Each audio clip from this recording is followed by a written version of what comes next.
নমস্কার সবাইকে আমার চ্যানেলে হরে কৃষ্ণ রাধে রাধে। তো আজকে আমি নিয়ে এসেছি একটা নতুন রেসিপি। তা কীভাবে আমরা একদম কোনো মশলা ছাড়াই মাছের ঝোল করব, কোনো মশলাই দেবো না। দেখুন কীভাবে বানাই। তো প্রথমে আমি কড়াতে এই যে সাদা তেল দিয়ে দিচ্ছি, একটু তেল ছিল এতে দিয়ে দিলাম। দেখছেন তেলটা গরম হয়ে গেলে প্রথমে আমি এই যে কাঁচকলাগুলো, এই যে কাঁচকলা কেটে রেখেছিলাম, এগুলো দেবো তেলে।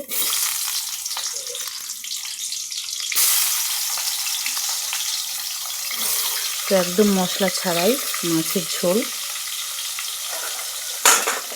তো আমরা অনেক রকম মশলা দিয়েই তো করি মাছের ঝোল, তো আজকে একদম কোনো মশলা দেবো না আমি এতে। দেখুন কীভাবে রেসিপিটা বানাই।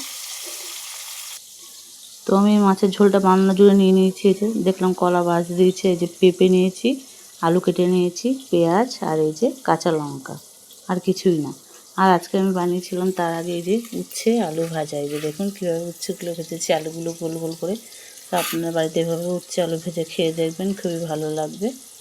তো দেখুন এই যে উপকরণগুলো নিয়েছি, এগুলো দিয়ে আমি আজকে মশলা ছাড়াই, কোনো মশলা মিক্সিংও করবো না, শিলেও বাটবো না। দেখুন কীভাবে মাছের ঝোল বানাই। তো কলাগুলো ভাজা হচ্ছে, তো আমাদের দিয়ে দিচ্ছে এই যে সামান্য পরিমাণে হলুদ। হলুদ দিলে কলাটা দেখতে আর কালো হবে না, কলাটা ভালোভাবেই ভাজা হয়ে যাবে। এই যে দেখতে এখন কলা অনেক সময় ভাজতে গেলে কালো রঙ হয়ে যায়। তো আমার দেখুন কত সুন্দর একদম আলুর মতো হলুদ হয়ে গেছে। তো এইভাবে কলাটাকে আমি ভালো করে ভেজে নেব। তো দেখুন কলাগুলো ভাজা হয়ে গেছে। তো কলাগুলো আমি বেশি ভাজবো না, অল্পই ভাজবো, বেশি কলা ভাজলে ভালো লাগে না। দেখুন ভেজে নিয়েছি, এবার আমি এটাকে তুলে নিচ্ছি। তো দেখুন কলাগুলো আমার ভাজা হয়ে গেছে, কি সুন্দর করে ভেজেছি। এবার কড়াইতে দিয়ে দেবো যে জিরে, দিয়ে দেওয়ার পরে এই যে এখানে কেটে রাখা আলু আর পেঁপেগুলো একসাথে দিয়ে দেবো, দিয়েছি। এবার এগুলোকে আমি ভেজে নেবো। এই যে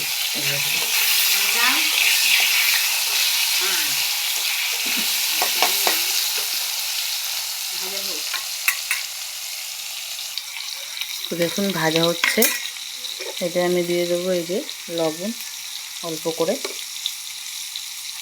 আর এই যে অল্প হলুদ। এগুলো দিয়ে এই যে ভালো করে একটু ভেজে নিতে হবে, যেহেতু আমি মশলা দেবো না এই জন্য একটু ভালো করে ভেজে নেব, নাহলে স্বাদটা আসবে না। তো দেখুন ভাজা ভাজা হয়ে গেছে। তো আমি এর ভিতরে দিয়ে দিচ্ছি এই যে কাঁচা লঙ্কা, আর দিয়ে দিচ্ছি একটু বেশি করে পেঁয়াজ, একটু বেশি করে পেঁয়াজ দিয়ে দিচ্ছি। এবার এটাকে আমি ভালোভাবে ভেজে নেব পেঁয়াজগুলো দিয়ে।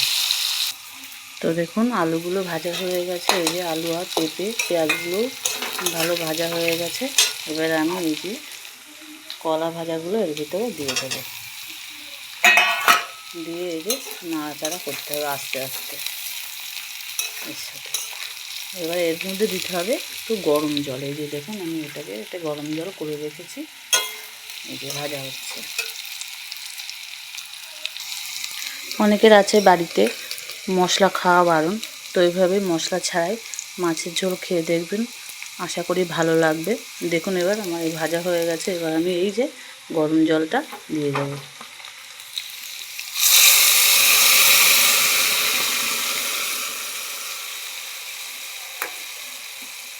তো দেখুন গরম জল দিয়ে দিয়েছি এই যে। এবার এর ভিতরে আমি দিয়ে দেবো এই যে হলুদ আর লবণ স্বাদ মতো, পরে আপনারা চেখে দেখে দেবেন। এবার এইভাবে এটা দিয়ে আমি চাপা দিয়ে দেবো কিছুক্ষণের জন্য। একদম কোনো দেখলেন তো কোনো মশলায় আমি এতে ব্যবহার করলাম না। দেখুন এই যে এইভাবে রঙটা দেখুন কত সুন্দর হয়েছে। এবার আমি এটাকে চাপা দিয়ে দেবো। তো দেখুন এই যে তরকারিটা ফুটছে, দেখুন একদম, দেখুন আমার কলাগুলো একদম সেদ্ধ হয়ে গেছে এই যে। আর এখানে যে মশলাটা আমি দেবো, এই যে দেখুন একদম বাটিটা গরম হয়ে গেছে। তা আমি এর ভিতরে দিয়ে দেবো জিরে, অল্প পরিমাণে জিরে।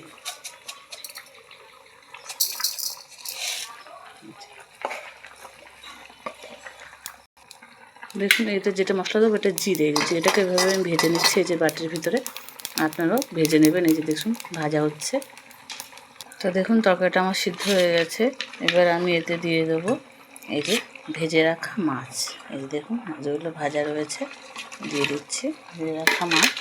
ভেজে রাখা মাছটা দিয়ে আমি, এটা রুই মাছ, তো ভেজে রাখা মাছটা দিয়ে আমি একটু ঢাকা দিয়ে দেবো 2 মিনিটের জন্য, তাহলে মাছটা থেকে স্বাদটা ঝোলে বেরিয়ে আসবে। এখন আমি জিরেগুলোকে এভাবে এই যে নড়ার সাহায্যে এই যে গুঁড়ো করে নেবো এভাবে। তো দেখুন মাছের ঝোলটা আমার একদমই হয়ে গেছে। এই যে দেখুন, আর আমি এই যে জিরেটা এই যে ভালো করে দেখুন একদম শিলের মতো বেটে নিয়েছি নোড়া দিয়ে বাটির ভিতরে। আপনি এভাবে বেটে নেবেন, তাহলে এইটুকুর জন্য আর শিলের প্রয়োজন হবে না। এবার তরকারিটা আমি নামিয়ে নেব। তো দেখুন হয়ে গেছে আমার তরকারিটা, নামিয়ে নিয়েছি। এই দেখুন এই যে ভাজা জিরেটা আমি এর ভিতরে দিয়ে দেবো।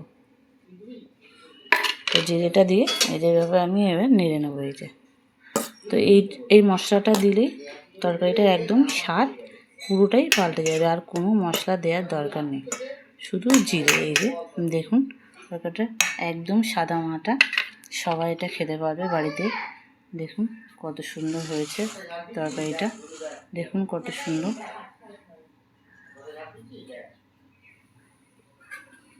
তো কেমন হয়েছে এটা কমেন্টে আমাকে জানাবেন। এই যে দেখুন একদম পাতলা ঝোল, অনেকে এখন এটাই পছন্দ করে। দেখুন কত সুন্দর হয়েছে মাছের ঝোলটা, এভাবে বাড়িতে বানাবেন। আর এই যে উচ্ছে ভাজা বানিয়েছি, এই যে দেখুন কত সুন্দর করে উচ্ছে ভেজেছি। তো এভাবে বাড়িতে বানাবেন, আর নিশ্চয়ই কমেন্টে জানাবেন কেমন হয়েছে রান্নাটা। আপনারা না জানালে আমি বুঝবো কী করে আমার রান্নাটা কেমন হয়েছে। প্লিজ যারা দেখছেন তারা অবশ্যই কমেন্টে জানাবেন কেমন হয়েছে।